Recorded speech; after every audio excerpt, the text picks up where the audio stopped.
Okay, well, here's the second part of this. Of I don't know how many parts, but and I've got some coffee, so hopefully I can do a little better on this. All right, so last time we went through and we got this problem here where we're looking at somehow we calculated the exact force distribution or measured the exact force distribution over a cross section. It's given as follows.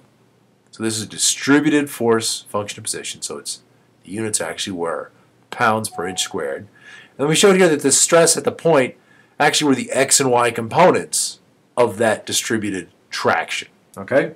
So what I want to do now is take these and then get the average normal and the average shear stress. Okay? And they're easy enough. This doesn't involve too much work, okay? All right. So let's first get the averaged normal stress. All right, let's put this here. All right. So we recall that the average normal stress, sigma bar, this is not going to be a function of position. It's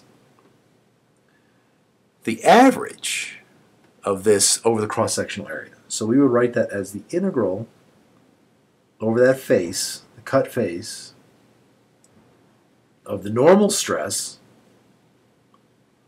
dA. So now this integral is going to have units of PSI times area, so units of pounds. We're going to take the average over the entire area, so this becomes the integral of dA. So that's the average. All right? So obviously this lower integral just becomes the cross-sectional area, and in our case, this is simply 10 inches times 1 inch, or 10 inches squared.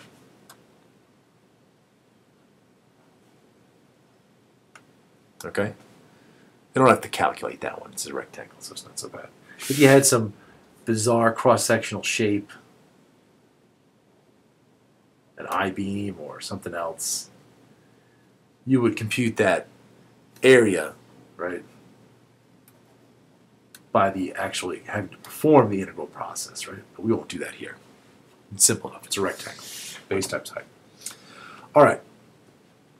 So now let's do the top integral. So it's 1 over the cross-sectional area. The integral of the area. Now the area here, remember, this distribution is only a function of y. So I can just integrate from y equal to minus 5 inches to 5 inches. Okay? The stress is 1,000 times y, and the differential area is going to be T times dy. Right? That's the differential area. Okay? And this quantity here is the stress, the normal stress as a function of y, the normal stress at a point. All right. And we know that T is equal to 1 inch. Okay? It's given. All right. So what do we have here? Well, we have 1 over 10 inches squared. I can take the 1 inch out because it's a constant. And now we just have the integral from minus 5 inches to 5 inches of 1,000 times y dy. Let's drop the units for now, just to make my life easier. I know I'm going to end up with units of PSI. I don't have any kilopounds or anything like that. So 1 over 10, the antiderivative of this is 500 y squared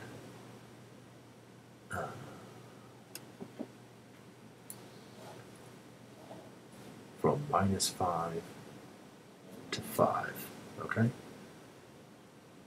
that becomes 1 over 10. 5 squared, this is positive definite, so at 5 you get 500 times 25 minus